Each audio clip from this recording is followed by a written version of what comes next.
Hello, everyone. Welcome back to Introduction to American Government.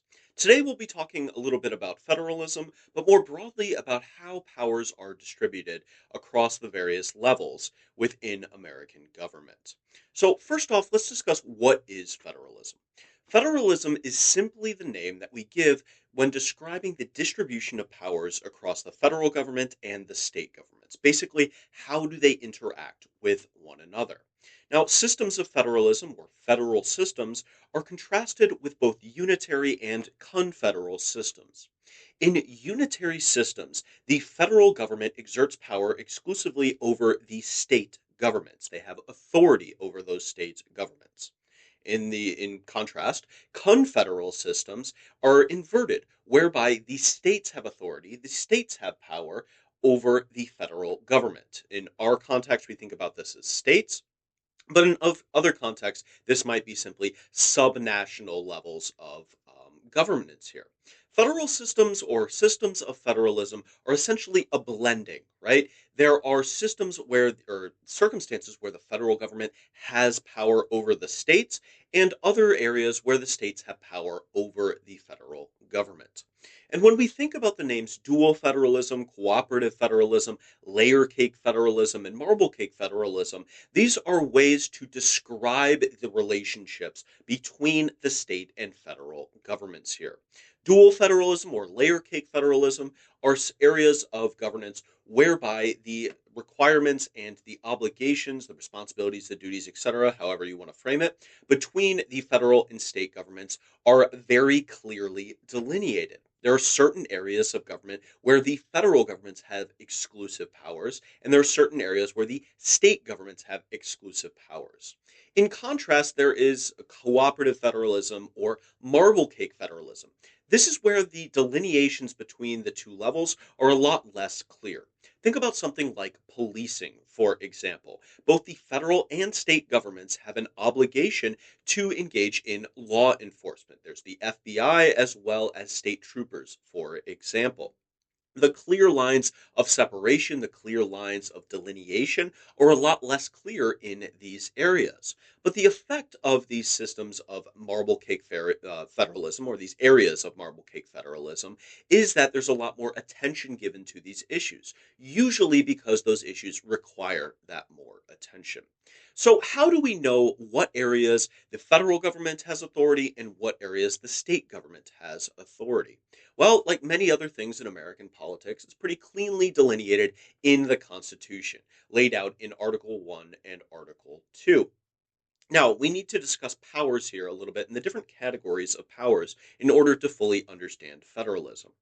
First up are expressed powers. Sometimes these are referred to as enumerated powers, but we're going to refer to these exclusively as expressed powers in this course. Expressed powers are those powers that are clearly described in the Constitution.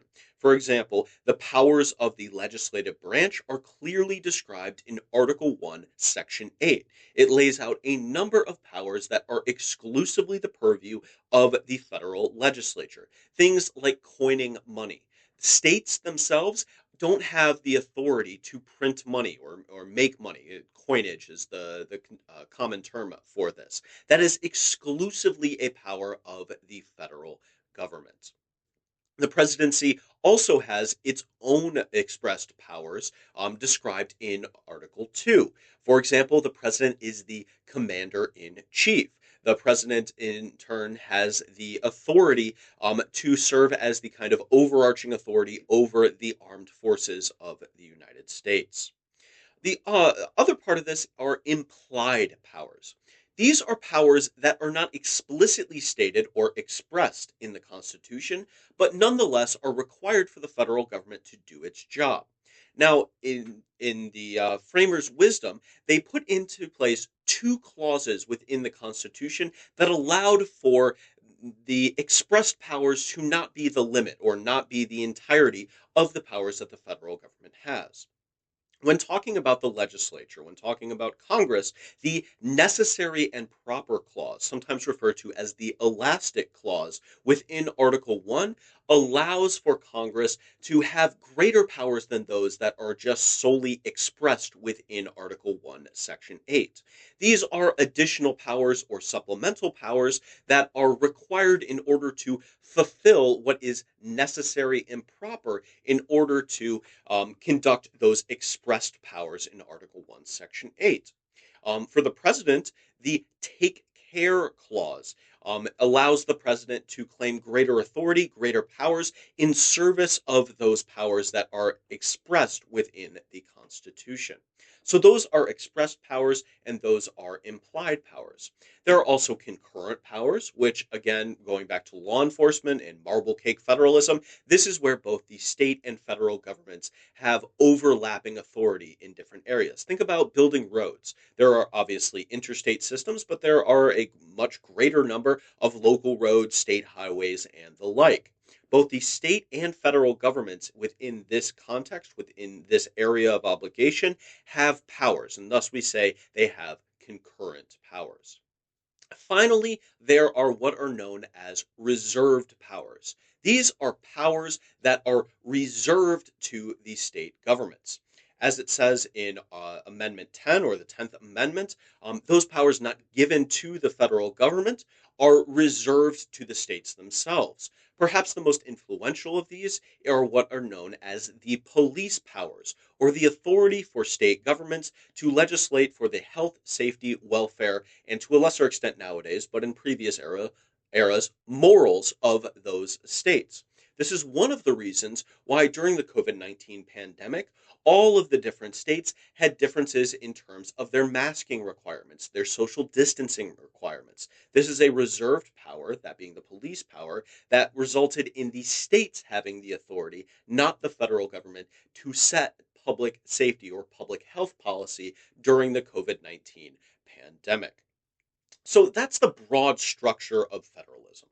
We have the expressed, implied, concurrent, and reserved powers, and they operate in different ways in different areas of American life. Now, throughout American history, this system of federalism has gradually evolved. And the overarching effect of this evolution is that the federal government has become much more powerful at the expense of state governments. But the process through which this occurred was relatively slow moving for much of American history. Throughout much of the 19th century and in the lead up to it, the federal government was very tightly constrained in the powers that it had. It mostly exercised authority and power through those expressed powers in the Constitution. Of course, there was the doctrine of implied powers that began in McCulloch v. Maryland in, I believe, 1819. But during the 19th century, the federal government exercised authority pretty much only through those expressed powers. There, of course, were exceptions, but the federal government writ large was very narrowly constrained in what it could do. And this lasted pretty much up until the Progressive Era. The Progressive Era attempted to remedy many of the issues that its adherents and followers saw within American society. Things like child labor, things like dismal workplace conditions in many American cities and factories around the country. And the Progressive Era movement, especially after legislators were put into office, were elected into office, tried to pass federal legislation to address many of these issues. However, the Commerce Clause of the Constitution was very narrowly interpreted by the Supreme Court during this time period. And as a result, many of the federal legislation that were passed during this time period were eventually ruled unconstitutional by the Supreme Court, inhibiting the ability for the Progressive Era reformers to actually tackle the issues that they tried to do. Now, during this time period, one of these unsuccessful pieces of federal legislation was a federal income tax. It would be several more years until this was accomplished, but eventually the 16th Amendment was passed, creating the constitutional allowance for a federal income tax. Now, beyond just taxing individuals, this had a much broader effect than perhaps even the reformers envisioned at this time. One of the most significant powers of the federal government generally and the federal legislature specifically is the power of the purse, or using tax revenues in order to achieve legislative or other goals. With the 16th Amendment and the federal income tax, the amount of revenue, the size of the purse, as it were greatly expanded in the aftermath. And thus, the federal government could begin to use this power of the purse to influence state governments in a way not previously allowable. If they wanted to build a bridge or a road or enact some change in policy in one of the states, they could use this much larger purse, this much greater amount of money that the states potentially needed in order to induce or coerce them to accomplish what the federal government wanted them to do during that time period. And the 16th Amendment was really the beginning of the evolution throughout the 20th century of a greater expansion of federal government power. The next significant step in this process was the New Deal. In 1929, with the crash of the stock market and subsequent election of Franklin Delano Roosevelt, FDR, into the presidency, he came into office promising a new deal to the American public. This was a lot of social programs, a lot of work programs, and writ large, an expansion of the federal government's role in regulating the economy and the social welfare of the country. The Supreme Court during this time period took a relatively negative view of these programs in the sense that they thought that many of these were unconstitutional. And in the early years of the FDR presidency, the Supreme Court would repeatedly hold that many of the New Deal policies and programs were unconstitutional. As a result, there was the eventual threat to pack the court or expand the Supreme Court or the number of Supreme Court justices from 9 to 15. This is a constitutionally derived power, as Congress has the power to do this, but it was a violation of more than a century of norms or generalized expectations on what the government should do. The FDR administration took a large amount of criticism for threatening to do this. However, the Supreme Court looked at this situation and realized that they didn't want to erode their legitimacy. They didn't want six new justices coming in. So eventually, they adopted what has come to be known as the switch in time that saved nine, or otherwise reinterpreting the Commerce Clause in line with the substantial effects doctrine. Fundamentally, this gave much greater latitude to the federal government to act, to legislate, to regulate on matters of the economy, on commerce, and the like. Indeed, it would be more than 50 years before the Supreme Court would limit the federal government's legislation or regulation into the economic sphere. Again, this was a gradual expansion of federal government power during this time period. And this continued through World War II, through the Korean War, and up into the 1960s, when Lyndon Baines Johnson, LBJ, came into office after the assassination of President Kennedy. With the ascension of LBJ, he attempted to further expand the scope and the power of the federal government through the Great Society programs. These were a continuation and, in many ways, an expansion of the federal government's role in regulating society and broadly putting into place more expansive and, in many cases, intrusive social welfare programs. LBJ accomplished this in many circumstances by proposing and mandating what are known as cooperative grants, or otherwise requiring the federal government to give a certain amount of money, but also requiring the state governments to give an additional amount of money in order to fulfill a role or a goal set forth by the federal government. Within this context, the state governments did not have the ability to influence the actual goals of the LBJ administration, and so gave rise to what have come to be known as unfunded mandates, or otherwise the federal government telling the state to do a thing but not providing the funds to do that thing. And this whole pathway, this whole evolution of an expansion of federal government power was not broadly popular with many in American society, particularly the state governments. And after the LBJ administration with President Nixon, with President Reagan, there was an attempt from the states to attempt to claw back or at least scale back federal government power.